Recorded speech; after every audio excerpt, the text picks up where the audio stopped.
বহুদিন হলো যেন গোশত খাই না। তো দাদা হুজুর দরবারে, তোমার দাদা হুজুর দরবারে গেলাম। তোমার দাদা হুজুর আমাকে একটা ছাগল পালতে দিল। বললেন, বাবা এই ছাগল পালো, বড় করো, বড় করার পরে এই গোশত জবাই করে তোমাকে এই ছাগলের গোশত খাওয়াতে হবে।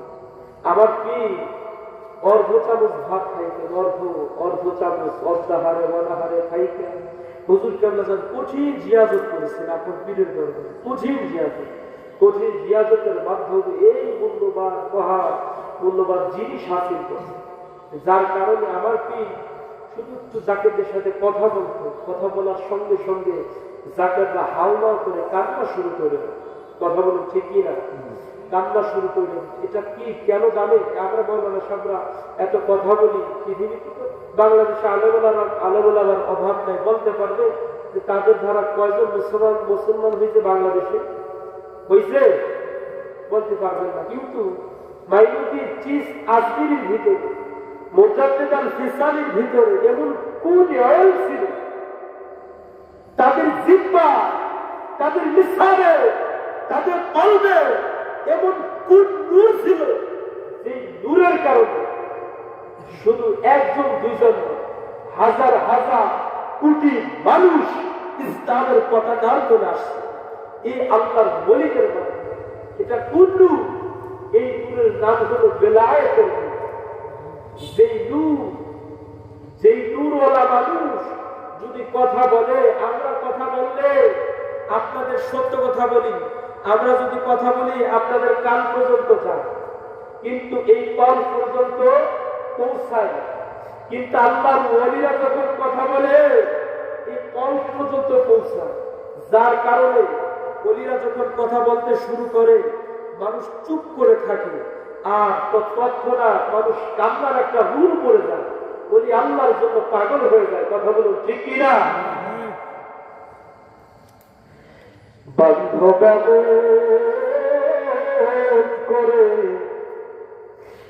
সাইরা জামা মুর্শিদ আগে জানিনা মুর্শিদ করে সাইরা জামা বন্ধ আগে জানিনা। ওই আগে দেখি না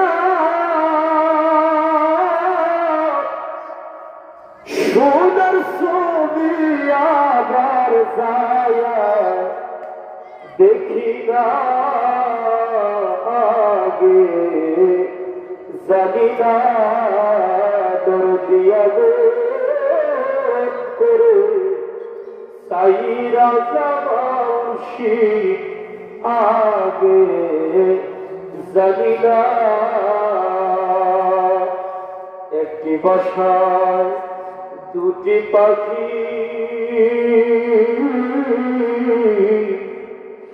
কত আনন্দ থাকিও। একটি বাসায় দুটি পাখি কত আনন্দে থাকিও। এখন তুমি কোথায়, আমি কোথায়, কেউ তো কারে দেখি না আগে জানি না। মুর্শিদ এমন করে সাইরা যাবা বন্ধু আগে জানি না। আল্লাহুম্মা সাল্লি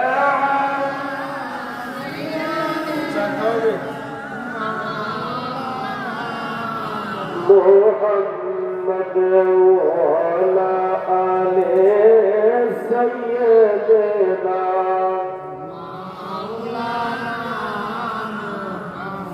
আবার হুজুর কেমনে যান বললেন, বাবা দীর্ঘ 40টা বছর তোমার দাদা হুজুরের দরবারে আমি এইভাবে খেদমত গোলামি করেছি। তোমাদের দাদা হুজুর একদিন বললেন, বাবা এই নাও একটা ছাগল তোমাকে দিলাম, এই ছাগল তুমি বড় করো, বড় করে এরপরে এই ছাগলের গোশত তোমাকে খাওয়ানো হবে। আমার আপনার হুজুর কেবলা বলেন, বাবা আমি মনে মনে অনেক খুশি, আমি আজকে বহু বছর হল আমি ছাগলের কোনো গোশত দিয়ে ভাত খাই না। আজকে কতদিন হল আমি গোশত দিয়ে খাবার খাই না।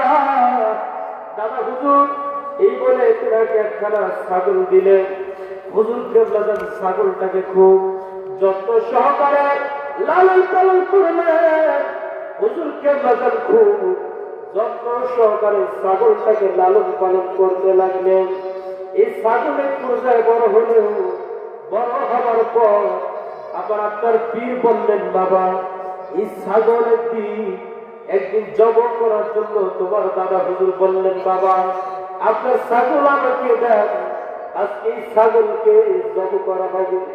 তোমার দাদু তোমার দাদা হুজুর ওই ছাগল নিয়ে তিনি তখন জব করলেন। জব করার পর এই ছাগলটা সুন্দরভাবে রান্না করা হলো ব্যাগের মধ্যে। রান্না করার পর তোমার দাদা হুজুর আমাকে ডাক দিয়ে ওই দিন বলেছিলেন, বাবা আপনি একটু লবণ চেখে দেখেন, তরকারি চেখে দেখেন লবণ হয়েছে কিনা।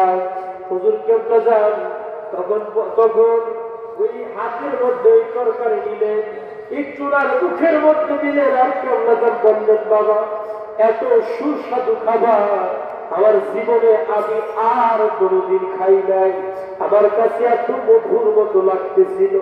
হুজুর কেবলা যান মনে মনে খুশি, হুজুর কেবলা যান মনে মনে খুশি, তিনি আজকে গোশত খাবেন।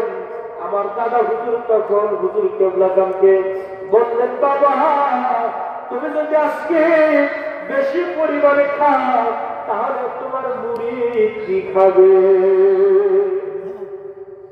তোমার মুরিদ কি খাবে। আল্লাহু আকবার। এখন যে দেখবে বিশ্ব দাসের মন্দিরে হাজার হাজার মানুষ, কোটি কোটি মানুষ সেই দরবারে যায় তারা খাবার খায়, কথা বলো ঠিক কিনা। সে দরবার শুরু করেছিলেন হুজুর কেবলা যান 1354 বাংলায়, আবার পীর কেবলা যান হুজুর দরবার শরীফ 1354 বাংলায়। যেদিন বিশ্ব জাতের মন্দিরে এলাইপুর থেকে আটশির জমির আসলে হুজুর কেবলা যান দেখলে যে ওই এলাকার লোকজন নামাজ কি তারা বুঝতো না, কুরবানির ঈদ কি তারা বুঝতো না। পীর কেবলা যান হুজুর ওই দিন দেখতে পাইলে আটশির ফরিদপুরের মানুষ ঈদের দিন, কুরবানি ঈদের দিন লাঙ্গল জোয়াল কাঁধে নিয়ে তারা মাঠে যাইতেছেন কাজ করার জন্য, খেতে যাইতেছেন কৃষি কাজ করার জন্য। হুজুর কেবলা যান ওই দিন তাদের ডাক দিয়ে দুইজন পেয়েছিলেন, দুইজন পাবার পর হুজুর কেবলা যান তিনি সহ ওই দুইজন দিয়ে তিনজন মিলে সেদিন ঈদের জামাত আদায় করলেন। আর কেবলা যান হুজুর বললেন, বাবা হুজুর কেবলা যান বললেন, ওই দিন আমি আল্লাহর দরবারে দোয়া করেছিলাম, আল্লাহ আজকে আমি তিনজন দিয়ে জামাত করলাম, ইয়া রাব্বি আপনি আমাকে তৌফিক দেন এই জমিনে যাতে আমি হাজার হাজার লক্ষ মানুষ নিয়ে যাতে আপনার দিনে জামাত কায়েম করতে পারি, নামাজ আদায় করতে পারি। আজকে বিশ্ব জাতের মন্দিরে দেখলে তাকাইলে দেখবে সেখানে 100-200 নয়, হাজার হাজার মানুষ ওই মন্দিরে নামাজ আদায় করে। হাত তুলে বলুন ঠিক কিনা। তাহলে বলুন জাকের মন্দিরে নামাজ আছে না? জোরে বলুন আছে না নাই? অনেকে আল্লাহর ওলির কথা শুনলে, ওলির দরবারে যাবার কথা শুনলে অনেকের ভালো লাগে না। দাদু আমরা ওলির দরবারে একমাত্র এই কারণেই যাই আল্লাহ এবং আল্লাহর রসুলকে পাওয়ার জন্য। হাত তুলে বলুন ঠিক কিনা। আমাদের উদ্দেশ্য থাকে আল্লাহ এবং আল্লাহর রসুল। অনেকে ওলির দরবারে গেলে বিদআত করে, শিরিক করে, ও দাদু ভাইরা আমার, অলির দরবারে যাওয়া বিদআত না, শিরক না।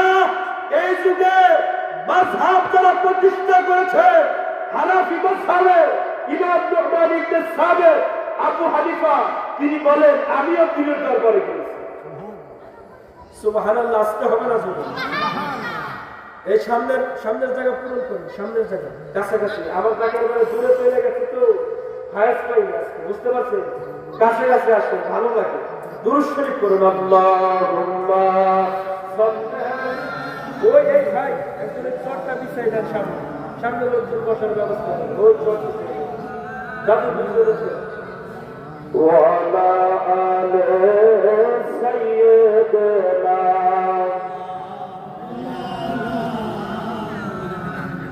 তাহলে আপনি আমি ভাবতে পারে যে আমরা শুধু অলির দরবারে যাই না, আমরা অলির দরবারে শুধু যাই না। হানাফি মাযহাব, কওমি বলে, জামাত বলে, হেফাজত ইসলাম বলে, যত আমরা যারা তরিকতপন্থী, আমরা সবাই হানাফি মাযহাবের লোক। হানাফি মাযহাব কায়েম করেছে ইমাম নু'মান ইবনে সাবিত, আবু হানিফা, তিনিও পীরের দরবারে গিয়েছে। তিনার পীরের নাম হলো হযরত বশির রহমাতুল্লাহি আলাইহি। চিৎকার করে বলুন আল্লাহু আকবার।